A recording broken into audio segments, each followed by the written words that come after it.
Hey, folks, welcome to WinAnyway Live, July 5th, Monday, the last of the three-day holiday here in the United States of America. And that three-day holiday is the Independence Day holiday, which is marked in my family by the independence of my oldest child still living at home as of this morning, Rachel. She's 18, graduated high school, got her dream job working as a daycare worker, and has moved out. Mostly on her own, not completely, but mostly.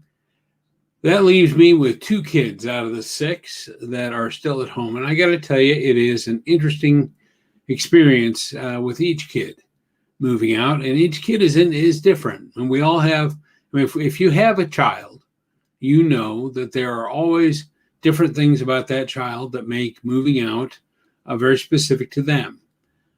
For me, with the four kids that I've had move out, there have been very specific situations with them.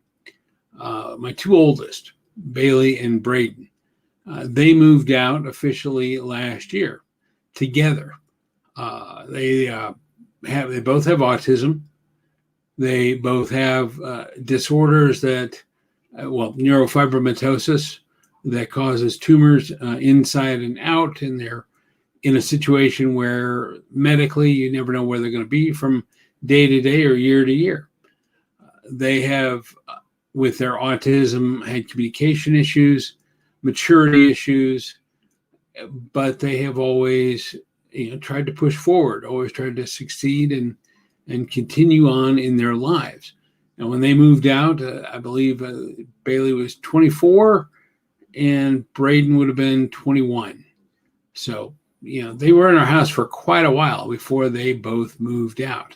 And they moved out together in an apartment.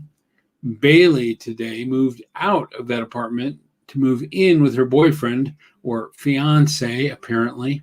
They should be getting married next spring. We'll see how that goes. I'm rooting for the best outcome in that relationship. But that left an open spot in the apartment, which was perfect for Rachel, who also has neurofibromatosis, also has autism, and has maturity issues. So, her being 18 is kind of an age-only thing, but she was ready to move out, and we were ready to move her out and have her be on her own. But she and Braden now will be living together, and they're 5 minutes away. I could, if I had to, I could walk to their apartment. So we keep them close, and just as we did with Bailey and Braden, Rachel and Braden will have some supervision financially and medically to make sure that everything gets taken care of. And we'll continue to nurture them and help them grow and become independent, and hopefully be able to become as independent as Bailey has become.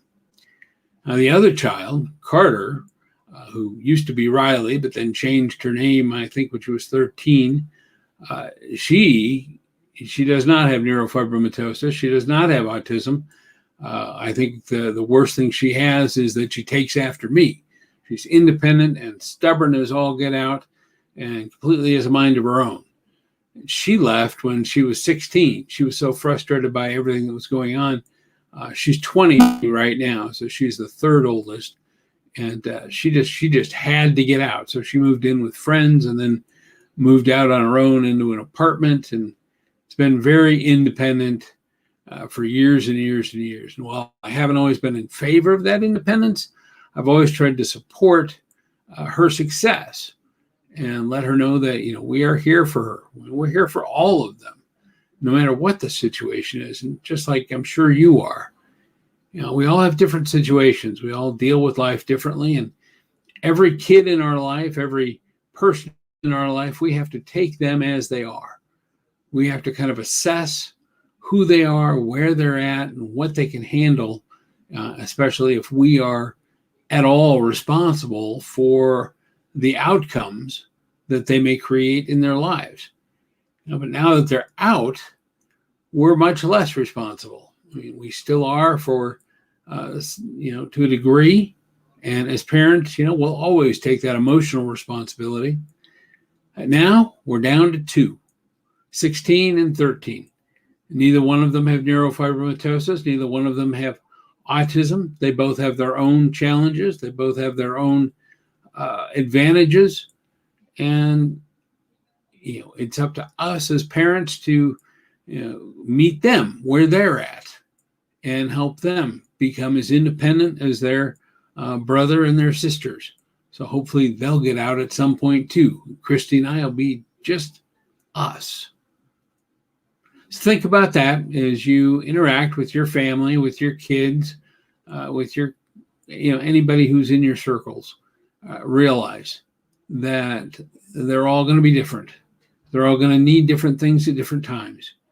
And they may not always meet your expectations, but they don't always need to meet your expectations.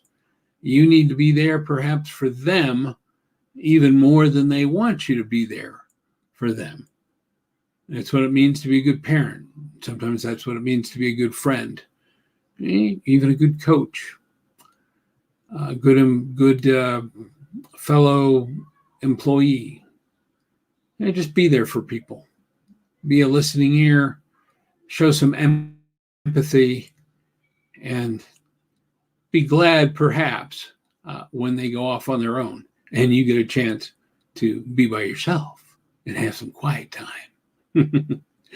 We're all going to win anyway here in the Hopkins house. Hopefully you will as well. We'll talk to you tomorrow.